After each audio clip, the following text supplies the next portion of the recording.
The movie begins in the small town of Copper Canyon, where a teenager named Max McGrath has just moved in with his mother, Molly.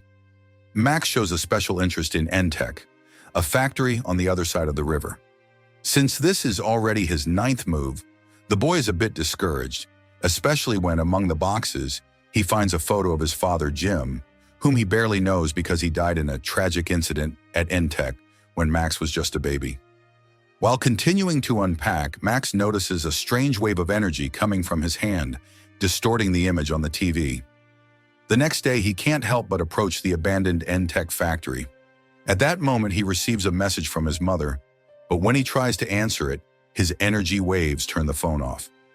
Max decides to ignore it for now, and as he's about to reach the school, he's almost run over by a truck.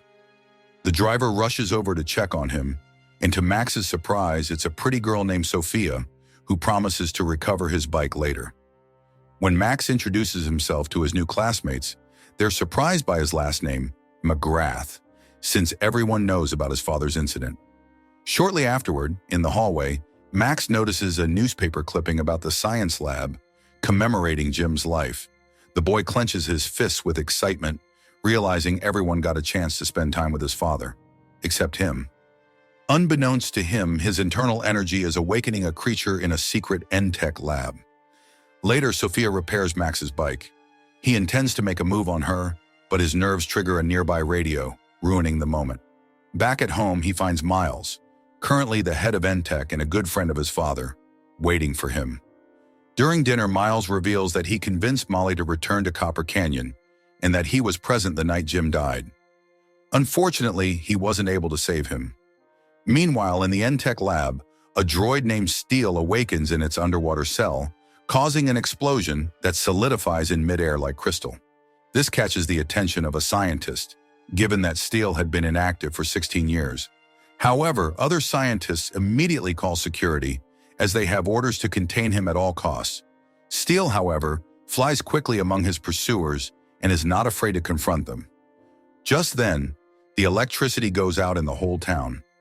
After resetting the fuse box in the basement, Max returns upstairs and overhears part of the conversation between Miles and Molly, who conclude that her son is still too young to hear the details of what happened to Jim. Later on, Max does his own research on his father's death and finds a video showing what appears to be a tornado striking the N-Tech factory. Suddenly, his laptop shuts off for no apparent reason. Frustrated, he slams the table, which activates a blue energy in his hand. Of course, this startles him greatly, and he tries his best to make it go away, but the energy won't leave. He then tries commanding it to turn off, and surprisingly, it works, although it unleashes a wave of energy that cuts the power again. The following day, Max tests his new powers in the privacy of the woods and discovers he can remotely manipulate electronic devices. But since he's still a beginner, he can't stop everything from catching fire. Later at school, Sophia suggests going on a date, and just thinking about it makes Max accidentally activate a nearby vending machine, handing out free sodas to everyone. Back home, Max tries to find information online about his powers, wearing rubber gloves to avoid another electrical incident. When he finds nothing, he considers asking his mother for advice, telling her he's upset that everyone knew his father except him. Molly is sorry about this, but insists it's a story he's not yet ready to hear. As they talk, neither notices that Steel is spying on them, drawn by Max's energy. The next day, the boy heads to a restaurant for his date with Sophia, while Steel continues to watch from the background. The conversation with Sophia flows nicely, and she hands him her phone number. However, the moment Max touches the phone, he accidentally turns it off. Feeling a wave of energy overload, he rushes to the bathroom. His efforts to calm himself only make his powers intensify to the point of causing a blackout, and his chest starts to glow with blue energy. So he opts to flee the place, not without first apologizing to Sophia. In the woods, Max finally releases a powerful scream along with an outburst of energy particles. When he wakes up, he is back in his room, relieved that his powers are contained, though the burns on his sheets and the wounds on his body confirm it was all real. Suddenly, Steel appears from behind, revealing himself as the one who has been following him. Max panics and attacks him, but the droid clarifies that he's simply a parasitic silicon-based alien life form. or Steele if he prefers, and that he is on a mission to protect Max. From this, Max deduces Steele must know something about his powers. However, Steele can't remember anything about his past and is easily distracted. Nonetheless, Steele offers a solution to Max's energy overload. By attaching himself to Max's chest for a few seconds, he can absorb the excess energy. On the way to school, Steele explains that he must constantly absorb Max's excess energy or else Max will explode. Exactly what would have happened in the woods if Steele hadn't shown up. While they talk, armed agents appear in the area, tracking the energy from Max and Steele. Realizing this spells trouble, the pair quickly flee. En route, the droid has fleeting memories of his past, which he shows Max through the link they share. In these memories, Steele sees himself warning about the arrival of the Ultralinks, a dangerous alien race bent on destroying worlds. Once at school, Max hides the talkative Steele in his backpack. Shortly afterward, he runs into Sophia and promises to make up for their failed date. He then seeks out a private place to talk to Steele, who reveals that the Ultralinks will always be after them. At the abandoned N-Tech building, Steele explains the scope of Max's powers, emphasizing that he'll only be able to control them if they work together to reach turbo energy. Following the alien's advice, Max tests his new physical abilities, showcasing super strength and speed, doing parkour and flips like a master ninja. Max is so excited that he tries leaping from a height, but ends up slipping. Although he manages a proper superhero landing thanks to Steele merging with him to form a powerful suit. At that moment, Max sees some of Steele's memories, including images of his father, which leads him to conclude that Steele and his father were allies. He also sees how a tornado took Jim's life. Steele clarifies it was the work of the Ultralinks, who can manipulate tornadoes. Max immediately goes off in search of Miles, thinking he's the only one who might know the truth. On the way, he nearly bumps into Sophia once again and has to abandon her yet again because the agents show up once more. Hiding in an alley, he asks Steele to distract their pursuers. Moments later, Sophia finds Max, and he asks her for a ride to N-Tech. Thanks to this trick, the agents lose track of him. During the ride, Max confesses he's been distant because returning to the town where his father died has been complicated for him. Sophia understands and suggests they schedule a definitive date soon. Finally, at N-Tech headquarters, Max speaks privately with Miles, who reveals that his father had been working on a device capable of harnessing an unknown energy source to help humanity. Unfortunately, that was precisely what caused the incident. Max then starts experiencing an energy overload and flees immediately. Miles notices that Jim's prototype lights up with Max's energy.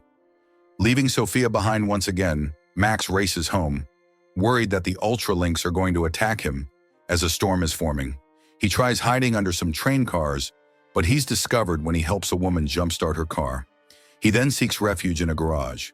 Injured and afraid, Max watches as the storm tears the garage apart, leaving him at the mercy of a red-eyed Ultralink. Fortunately, Steele shows up in time to merge with Max and form the suit. However, because they're not coordinating well, they take a direct hit and are separated. Just before being consumed by the tornado, they manage to merge once again. This time, Max follows Steele's instructions and uses a turbo energy blast to attack the evil Ultralink. Approaching the remains of his defeated enemy, Max is overwhelmed by more memories. In them, he sees Steele betraying his father.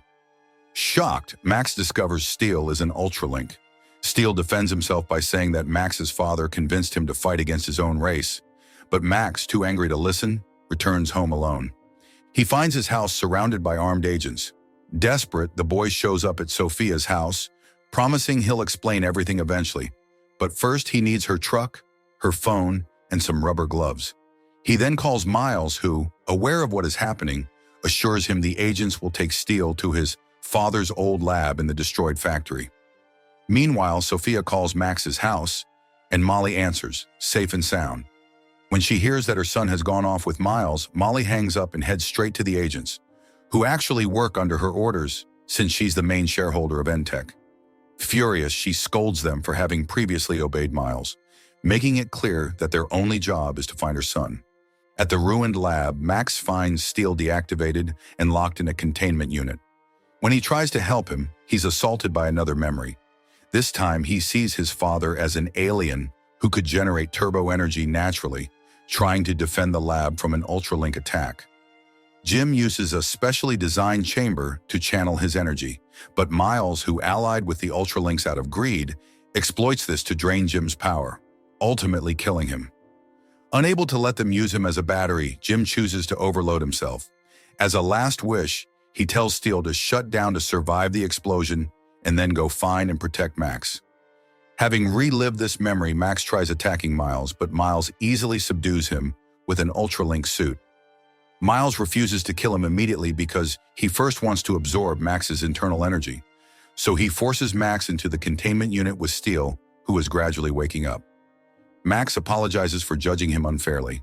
Just like his father, Max decides to overload himself but keep enough control to break free of his restraints and merge with Steel. Max Steel is born. The hero manages to land the first strikes with impressive acrobatics, but Miles's claw keeps absorbing his energy.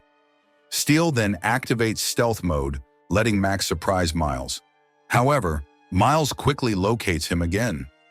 As Miles tries to absorb Max's energy, Molly's agents appear and open fire on Miles, who defeats them, but one agent manages to separate him from Max.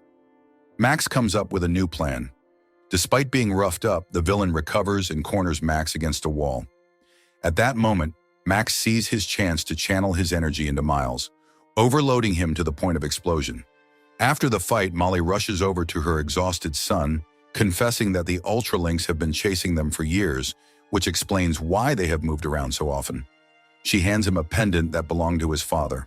In Max's room, Steel uses the pendant to project a three-dimensional map of outer space. Later, Max visits Sophia to make amends, giving her a drawing of her. Moved by this gesture, she kisses him. In the final scene, Max and Steel test a new feature in their suit, flight. If you want interesting movie recaps, like, share, and subscribe to follow us for more movie recaps.